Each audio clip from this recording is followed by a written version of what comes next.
Unless they hear differently, I don't anticipate our ERO really having much problem. I think what's important in the next 60 days is not really what transpires between us and the legislature. I think what transpires between us and you all. For you guys to understand, where our commitment is, where we want to head, for us to understand the kind of things that you think we ought to be looking at and making sure we're doing it. And I think if we do that in the next 60 days and the legislature doesn't get some concern from their various areas, I think the ERO is going to be fine. Yes? Robin, I apologize. There are several people who are unable to be here today. I have an email with a list of questions to ask great. you. Great. So I just need to go down my little checklist. All right. What will the new tourism budget look like, if you have any idea? How will it be structured? And what changes can you share with merging the two agencies? I think as far as the budget, Becky or Linda could probably share. I have no idea what it is. It's going to look very similar to what it is right now. The governor treated the department very well. They took one FTE away from us. We got everything that was in our budget that we'd asked for. And I believe, Becky, I'm right, that all of your budget transferred over. We found a few minor kinks that didn't really get transferred, and I'm going to say minor, that Becky's kind of figured out in the past week or so that we've got to deal with. That I don't think it's going to be major financial problem for us, but by and large, the budget's going to be just what it was. We just need to figure out a way to use it as effectively as we can. Question number 2.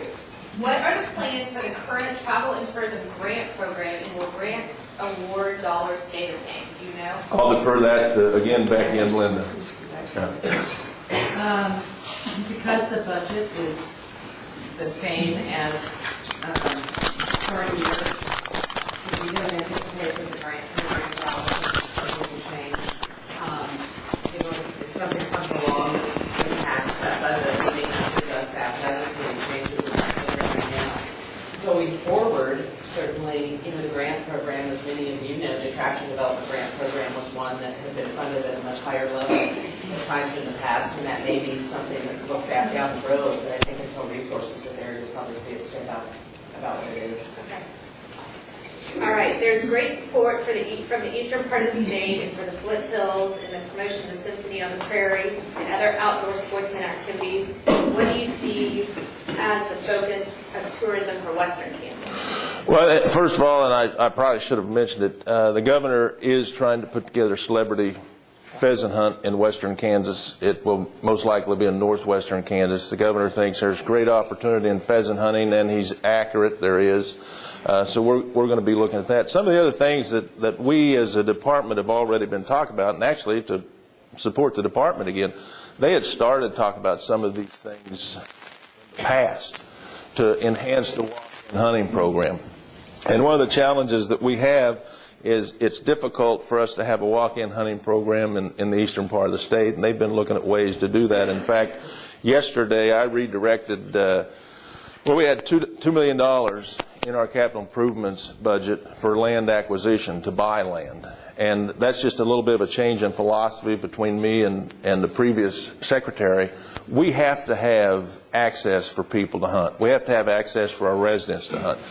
Mike really liked the idea of being to have public ground. And my thought on that is we can actually put more ground into access if we're leasing that ground from farmers. So we've redirected $2 million. Part of the chunk of it's going to the walk-in hunting program. And from the standpoint of western Kansas, what that does, part of that will undoubtedly find its way to the walk-in hunting program in western Kansas. The other thing that we think that we can do is the quail populations have dropped significantly in the state of Kansas. We're really all over. And we can create walk-in hunting programs that, with the extra money, we may be able to create enhanced programs. We may be able to get more ground. We may be able to put habitat on some ground, and things such as a dove. Dove hunting can be a great opportunity for people. It's a lot of fun. If we can get people from eastern Kansas places to hunt so that some guy can take his son or daughter, I shouldn't say guy, some lady, some adult could take their son or daughter dove hunting or some adult could take their son or daughter turkey hunting, or somebody that used to hunt that can't find any place in eastern Kansas can go hunting, then they could get back into the sport. They could get to where they had all the equipment, and then if they wanted to take a trip to western Kansas to hunt pheasants, they've got all the equipment and they can do it. So, I mean, the walk-in hunting program is going to be a big emphasis of mine, mostly because it just creates opportunities. It's tougher and tougher for people to find a place to hunt. I mean, it just is. We have a growing commercial hunting industry in the state of Kansas. I've got nothing against that. I think that's a great thing. It does a lot for the state of Kansas. But at the same time, we've still got to have access for our residents. We've got to have access for people that want to come to Kansas that don't want to spend $250 a day. So that's what I think we can do from western Kansas, just on that immediate front. But we've talked, last week we talked to the equestrian people. We think that Kansas has, that trail riding is the fastest growing segment of equestrian activities. Kansas has a lot of opportunity there. I think we've got an opportunity not just with the equestrian type events, but with the Western heritage that Kansas has. You know, we've given away our Western heritage to Texas. You know, if you'd ask most people where the boot came from, the cowboy boot, they'd tell you it came from Texas. Well, it came from Kansas. And the boot makers used to set up south of Dodge and Abilene, and as the guys came up the trail, that's where they were getting their boots. It was a Kansas deal. So, I mean, there are things we can do as far as, you know, Marley, we've probably taken about a 40,000-foot look at some things and kind of where do we need to go, and probably sometime it'll probably be after the ERO's passed, we'll bring it down and take a little closer look and decide where our priorities are. You know, the money that we've got, what do we want to start with, what can get us off to the best start this first year, and we'll start looking at those. But there will be something in every part of the state. Now, before you ask that, Marty, before you ask that, not a question, but maybe an opportunity with what you just said, Robin, and that is that almost every area in the state is touched by a scenic byway. And it would be really kind of cool to think about the outdoor activities, whether it be cycling, whether it be equestrian, whether it be hunting, around those scenic byways, because there's a lot of work, good work done already by the communities in those scenic byway areas. And I might mention, Jerry, I'm not sure how many folks are aware of this, but we're in process of selecting a firm, the City Byway Committee, to really beef up our digital marketing efforts on the scenic byways. It's a federal grant. KDOT is secured, and we're obviously very involved in that through Kelly's good work. So there's going to be some good marketing initiatives coming forward surrounding those byways. Okay, 2 more questions. Sorry. No, I appreciate the chance. Okay, will a rebranding effort be part of the plans in the future for the new agency? I think that's one of the things that's up to discuss. And I'll just give you a brief example. I mean, I think everybody's hit. You know, Wildlife and Parks has a logo. It's a nice logo for Wildlife and Parks. It's not the greatest logo for Wildlife and Parks and Tourism. And I've already had some of the graphics people in Pratt, I said, play around with it in your spare time. Begin to look at what we can do, because we do need to change the look of our logo to emphasize what we're doing, something a lot more general than just hunting and fishing. And we need to do that. I think you always need to look at your branding. You know, is it modern enough? Are you meeting with the right people? Are you targeting the right people? So I think that's something you always need to look at. So we'll look at it. But quite frankly, you know, Linda and Becky are going to do the lion's share of that, and I'm hoping they let me have some input. But they are going to do the lion's share of that.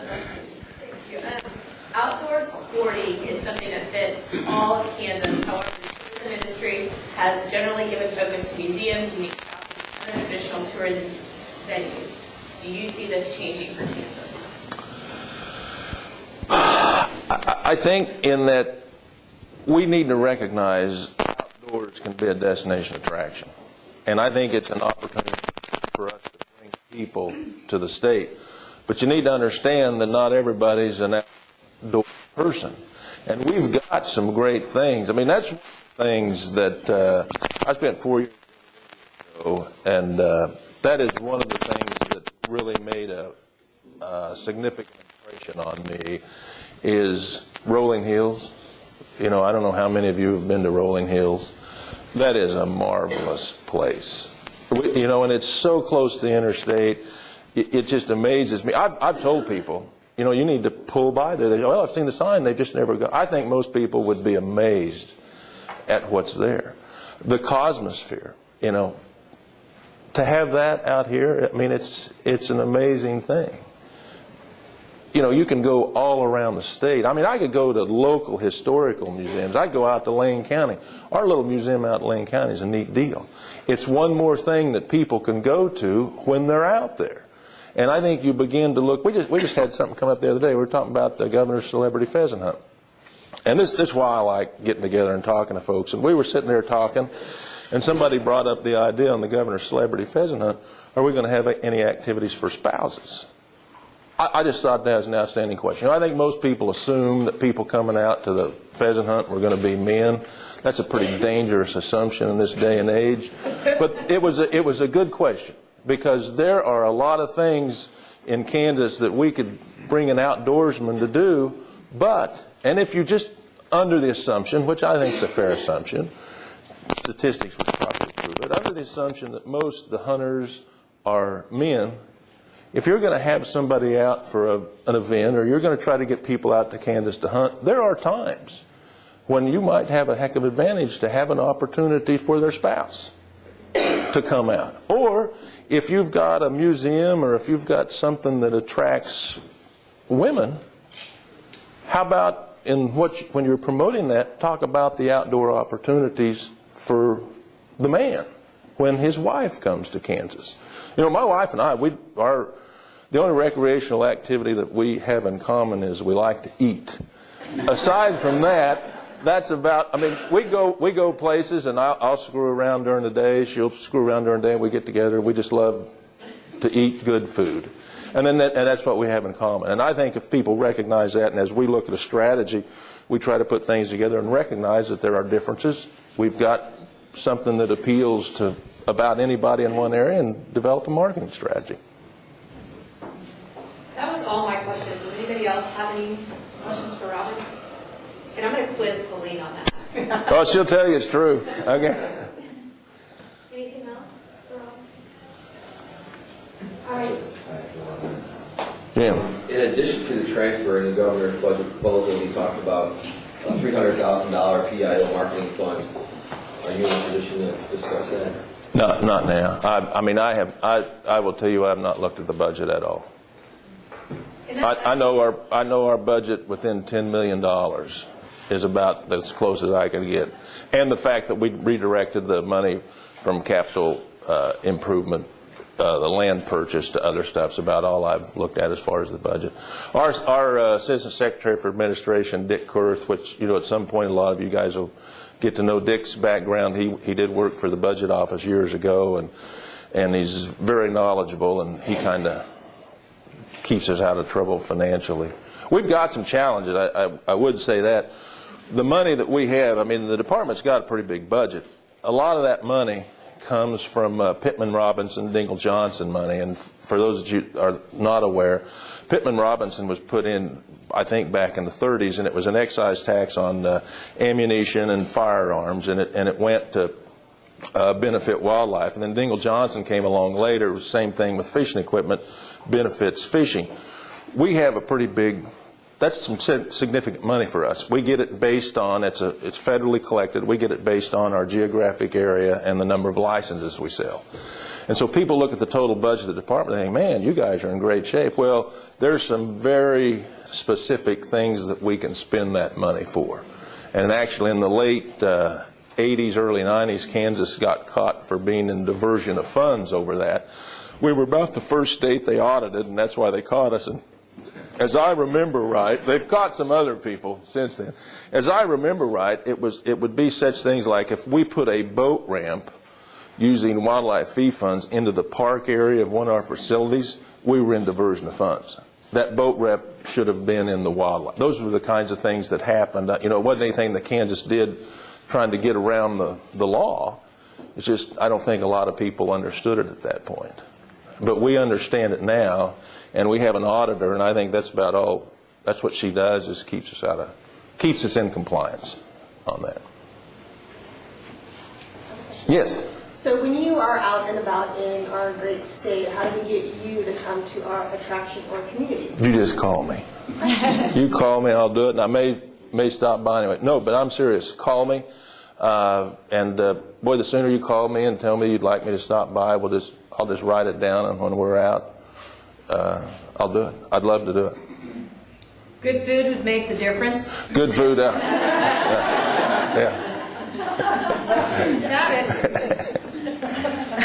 It's just on budget issues, just to let you know, the ERO will not become effective until July 1, 2011. That's why some of the budget discussion may be a little bit sketchy and there may not be as much information around it as of today. But as the ERO becomes finalized and we get closer to the July 1 date, some of that information will become clearer to us.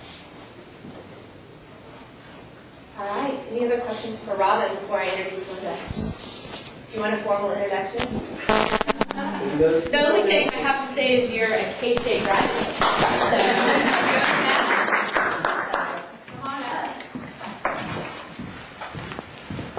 I'm going to get set for you.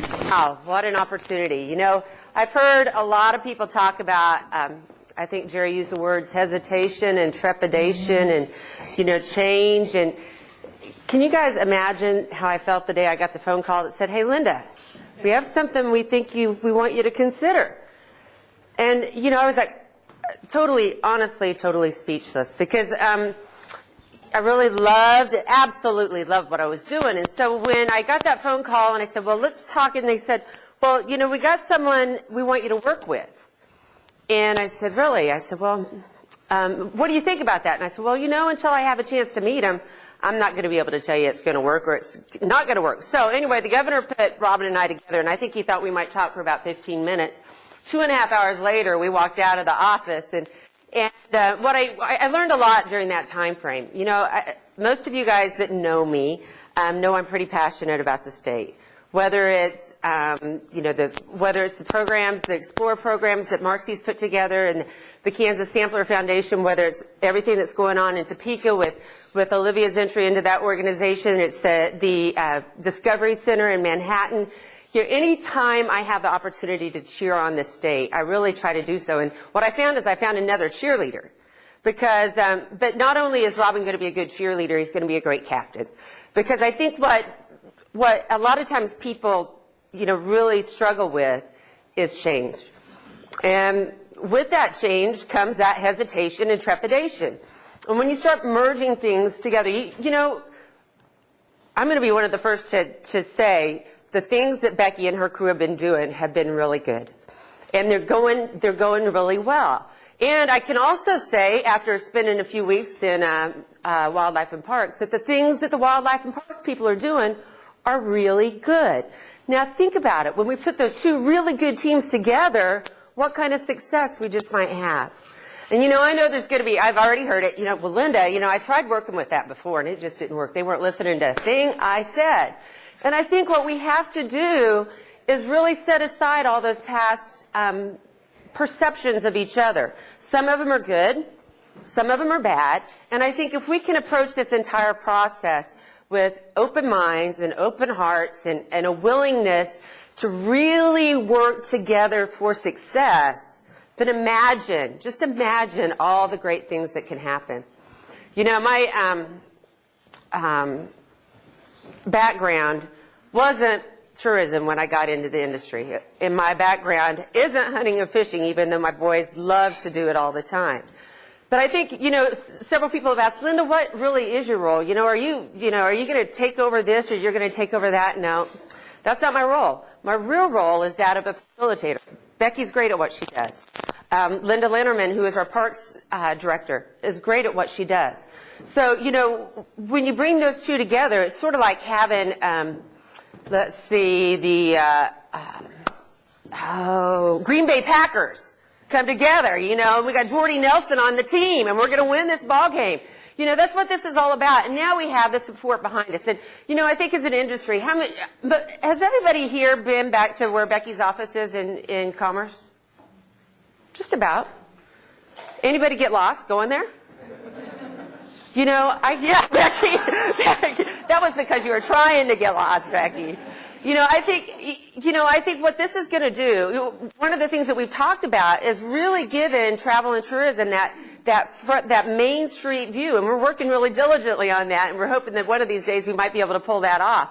But I think one of the things that this strategy does is brings travel and tourism and the industry and our parks and our wildlife and the wonderful assets that this state has to the front of the stage. We're not singing back behind the curtain anymore, guys. Now, if our stars were ever in alignment, right now's the time. Because we got a governor who supports the effort. We have tremendous leadership. We have some revenue, as long as the legislators don't, you know, have a different plan for us. And you know what? If we can show the progress that is expected of us over the next year, guess what happens to that budget? They're going to see what you guys have been doing for so long, bringing economic development into your communities, whether they're the metro Kansas City area or they're the rural Concordia area.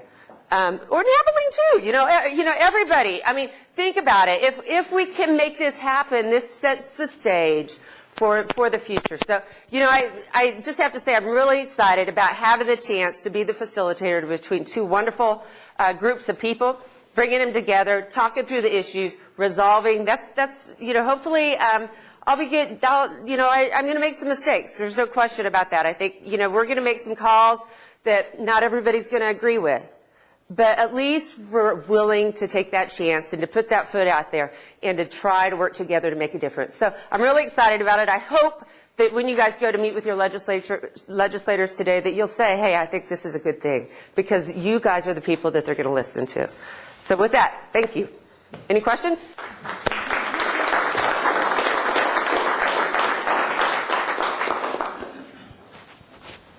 Good to go. Thank you. I'll turn this over in a hurry.